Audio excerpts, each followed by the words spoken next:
So, kind of like Studio City Starscream, I had no plans on seeing this movie, but then eventually I changed my mind and decided to see the movie, and I'm actually glad I did see Spider-Man Into the Spider-Verse. So, this is an animated movie, and it begins with Peter Parker telling about who he is and who's Spider-Man, that he is Spider-Man, and even pokes fun at that dancing scene from Spider-Man 3. Yeah. And then it cuts to Miles Morales getting ready for school, going to school and all. Then him meeting Gwen Stacy. Then he goes to his uncle's house. His Prowler. I don't remember what his name was. Wait, it was... Actually, no, I don't remember. But he goes to his uncle's house. Then they go to like this subway. Miles gets bitten by a spider. He gets the powers. His hands begin sticking to stuff and all. Then I think after this, he then goes back there to investigate. Then Spider-Man battles Green Goblin, Spider-Man, the Ultimate Universe. But then Kingpin shows up and ends up killing Spider-Man. Wait, actually, before that, the particle, actually, it was that thing, I don't remember what it was called, but Spider-Man gets caught in it and ends up bringing several dimensions into one, several Spider-Man into one dimension.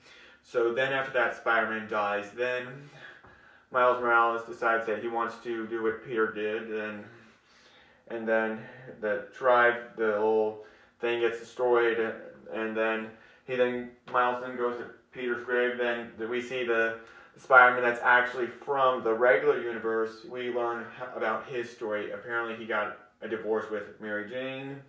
And after that, they then get chased by the police, and then the Peter Parker wakes up. Then they have burgers. Then they go to this lab. I don't remember what it was called. Then they get some information. Then the female Doc Ock shows up, and then that results in a battle. And then they get away. They meet Spider-Gwen. Then we learn what's going on with Kingpin. Apparently his family was killed in a car accident, and now he wants to bring them back. And then, I think after this, they then go to Aunt May's house, where we see a bunch of spider suits, and then we see the other spider people, and it's the Noir Spider-Man, played by Nicolas Cage, and Spider-Ham, and what was it called? The Spider-Mac. And, yeah.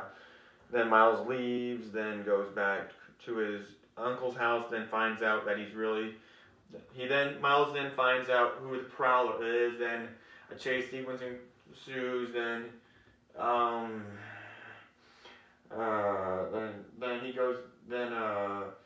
Miles go back to Aunt May's house, then Prowler and Doc Ock show up. Prowler ends up getting killed by Kingpin, and then, what happens next? And,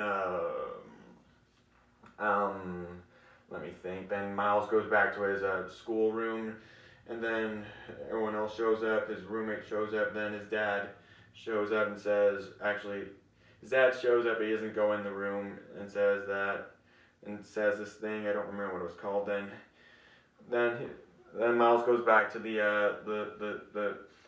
lab, the Spider-Man lab. Then gets his own suit, the black and red suit. Then meets up with all the other Spider people, Spider-Man and Gwen Stacy and the others. Then they battle Kingpin and the others, and then they go back to their own dimensions. Then Miles Morales then battles Kingpin and is able to destroy that thing. I don't remember what it was called. Then Kingpin is captured. Then Spider-Man in this universe, Miles Morales, is now the new Spider-Man, and there is the kind of an after-credits scene where it shows something about Stan Lee, because of course he did die, and rest in peace. And Stan Lee did have a cameo in the movie. Forgot to mention that. So yeah, that's all I have for my review on Spider-Man Into the Spider-Verse, which is an animated Marvel movie, and it's the first animated superhero movie that I've seen.